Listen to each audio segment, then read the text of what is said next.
ယောက်ျားနဲ့မိန်းမနဲ့ကွာသမီးသားမဖြစ်သေးဘူးဒါပေမဲ့ပထမဆုံးစတွေ့ဘူးရဲ့နေ့ကမိန်းမဝတ်ထားတဲ့အိမ်အရာသွားပြီအဲ့မှာမိန်းကတက်ပြီးမကြိုက်စိုးအိမ်လောက်ကပါလေ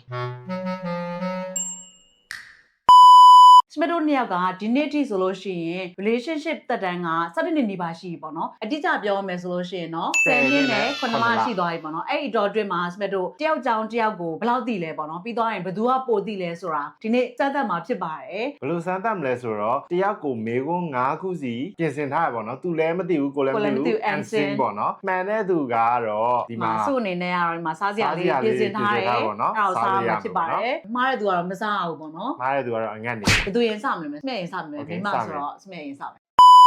အရင်ဆုံးကတော့စမြက်ကဟိုလေလွယ်လို့ပြောလို့ရတယ်အမေကွန်းရင်စပြီးတော့မင်းမယ်ပေါ့နော်စမြက်ရဲ့အကြိုက်ဆုံးရောင်ကတော့ baby pink ပေါ့နော်ဒုတိယအကြိုက်ဆုံးရောင်ကပါလဲ ready ဖြစ်ရင်ပြောနော် okay ready 1 2 3 purple မာရီတော့ကြရမှာဘယ်လိုပါပဲမှာဘာဖြစ်လို့လဲဆိုတော့iPad ဝင်တော့လဲ purple ကွာ purple လဲကြိုက်တယ်အဲ့အောင်သွားပြီမာဝါပြီစားမယ်အသေးမြစ်လေးနဲ့စားမယ်အနိုင်ရလို့လားမသိဘူးပုံမှန်ချက်ပိုကောင်းတယ်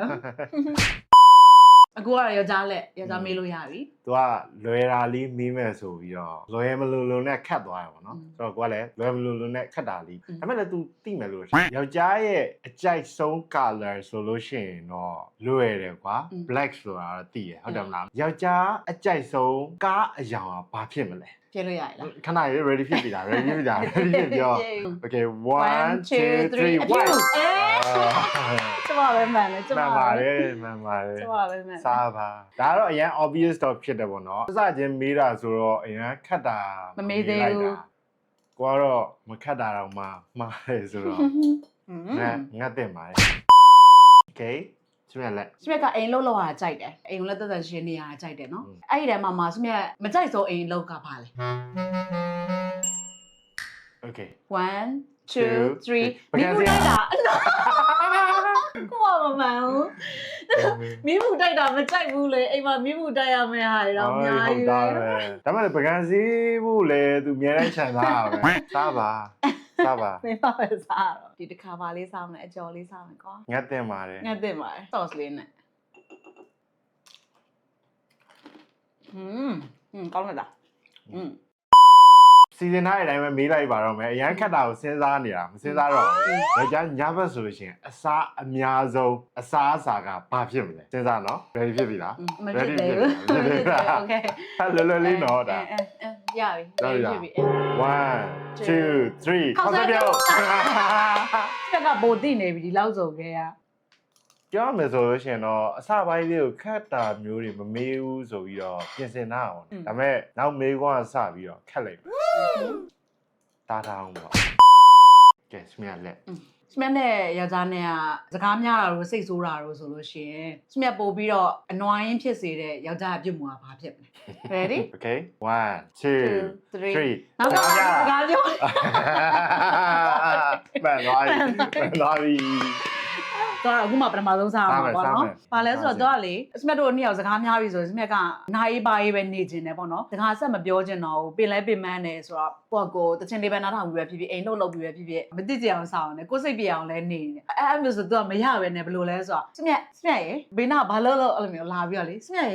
ရေလိုက်ပြီးတော့စကားကပြောနေတာသိလား။အဲ့ဒီအကြောင်းကိုတစ်ခါတလဲလဲသူလာပြီးတော့ပြောနေတာ။ပြောရင်စမက်နာဆိုပြီးတော့တစ်ခါခေါ်ပြီးတော့သူကထပ်ပြီးတော့အဲ့ဒီအကြောင်းကိုတစ်ခါတလဲလဲပြောနေ။အဲ့ဟာကိုသူ့ကိုမကြိုက်ဆုံးပေါ့နော်ဒါပေမဲ့မရဘူးသူကအများနဲ့အဲ့လိုပဲလုပ်ပါတယ်ဒီတစ်ခေါက်မေးခွန်းကတော့ကို့အကြောင်းရေးပဲမဟုတ်ပေါ့နော်နှစ်ယောက်အတူတူရှိခဲ့တဲ့ memory လေးတစ်ခုကိုမေးမှာပေါ့နော်စပက်ကအုံတော့မကောင်းဘူးဆိုတော့ကိုရီနှစ်ယောက်က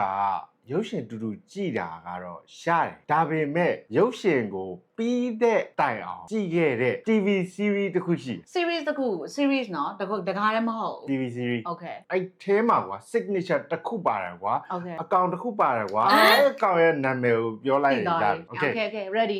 1 2 3 Dragon တကယ်တော့ game တော့ game တော့ draw အဲ့ဒါမိမကစဉ်းစားနေတာဗာလဲ House of Dragon လား How to Train My Dragon လားအဲ့လိုမျိုးအဲ့ဒါတွေကတခုမှမကြည့်ဘူးပါဘူးနောက်ပိုင်းရုပ်ရှင်ကြည့်လို့ရှိရင်ဘ လုံးဝကြည့်လို့မရဘူးသူကအမြဲအိတ်တယ် ရုပ်ရှင်စားပြီဆိုစမြက်ကမုတ်စာစားတယ်မုတ်စားပြီးလို့ပေါ့နော်ရုပ်ရှင်တွေဆက်ကြည့်ပြီးမုတ်ကုံသွားပြီဆိုစမြက်အိပ်ပျော်သွားပြီ ကြောက်တယ်ပဲကြည့်ရတယ်စောင်းနေနေပါ စမြက်ကကွာရေမွေးဆိုရတာကြိုက်တယ်စမြက်ရေမွေးကိုဘလို့အနံ့မျိုးလေးကြိုက်ဥမာပေါ့နော် strong ဖြစ်တာလားဒါမှမဟုတ်ဖြင့် floral လားအရင်ဤတဲ့အနံ့မျိုးလေးလားအဲ့လိုမျိုးပေါ့နော် Okay ဘလို့အနံ့မျိုးလေးကြိုက်တယ် ရပြီ 1 2 3 floral ဒီကတော့မှန်ပါ ဒီကောက်တော့မှန် အ ပါ များကသူက floral ပဲစက်တာများတယ် အရန်ပြင်းတဲ့အနံ့မျိုးဆိုရလို့ရှိရင်အရန်မကြိုက်ဘူးပြီးတော့စမြက်ကအရန်ရေမွေးကြိုက်တဲ့ထဲမှာပါတယ်ပေါ့နော်ကိုယ်အနံ့လေးကိုတင်းနံ့လေးကိုမွေးနေရင်ကိုကလူကြည်မှုရှိတဲ့ထဲမှာပါတယ်ပေါ့နော်အိမ်မာနေအိမ်လုံးလုံးနေပဲဖြစ်ဖြစ်ပြင်မို့ စားရမယ်လေစားရမယ်လေ Okay အော်အိမ်မှန်သွားပြီ sorry floral လေ Okay မေ့သွားတယ်အပြင်လေးသွားပြီးတော့ street food တွေပါတယ်ရိုက်တာပဲဖြစ်ဖြစ်ရေမွေးကအများနဲ့ split သုံးဖြစ်တဲ့ထဲမှာပါတယ်ပေါ့နော်ဒီ set ကရေမွေးလေးတွေကဆိုလို့ရှိရင်အရန်ကို affordable ဖြစ်တယ် daily wear အတွက်အရန်ဆင်ပြေတယ်ပေါ့နော်မျိုးသားဆိုလို့ရှိရင်သူကလေအရန်မေးတဲ့ထဲမှာပါတယ်ပေါ့နော်မေးတဲ့တာမဟုတ်ဒီကောင်ယောက်ျားလောတာ အပြင်တော့ကိုပြင်စင်အရင်အချိန်မပေးခြင်းအဲ့လိုဝိုးလို့ပြီးမြန်သွားမယ်မြန်သွားမယ်ပေါ့နော် ပြီးတော့ဟိုလမ်းမှာလဲစမက်ကသူ့ရေမွေးစုပ်ပေးပြီးလားစမက်ကရေမွေးစုပ်ဖို့တော့လုံးဝမမေ့ဘူးအရင်တော့ မမေ့ဘူးကိုကတော့ အဲ့ဆိုရေမွေးစုပ်ပေးပြီးလားဆိုလို့ရှိရင်သူက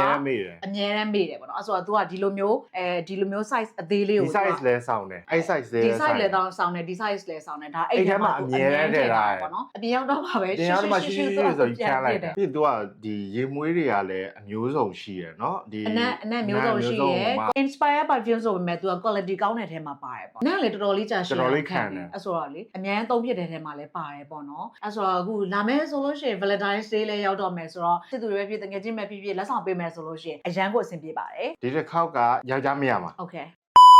နည်းနည်းတော့ခက်လိုက်မယ်မိကုန်းကယောက်ျားမှာမကြိုက်တဲ့အသီးနှံရှိတယ်ဒါပေမဲ့အဲ့ဒီအသီးနှံကလူတိုင်းကြိုက်တယ်တေချာစဉ်းစားပြီးမှဖြေနော်အဲ့ဒါကလွယ်မလို့လို့နဲ့ခက်တယ် ready ဖြစ်ရင်ပြောနော် ready okay 1 2 3 တတိဘာတည်ဒါကြဒူးရင်တိလည်းမကြိုက်ဘူးကွာဒါမဲ့ဒူးရင်တိလည်းမကြိုက် မကြိုက်ဟုတ်တယ် okay တရသီးကိုမှတရသီးရိုးအစိမ့်ဆိုစားတယ်ဒါမဲ့အမဲ့ဒါမဲ့တရသီးဆိုရင်တော့မှန်ပါတယ် ဟုတ်တယ်တည် food vlogger ဆိုတော့ဒီလိုလေးပေါ့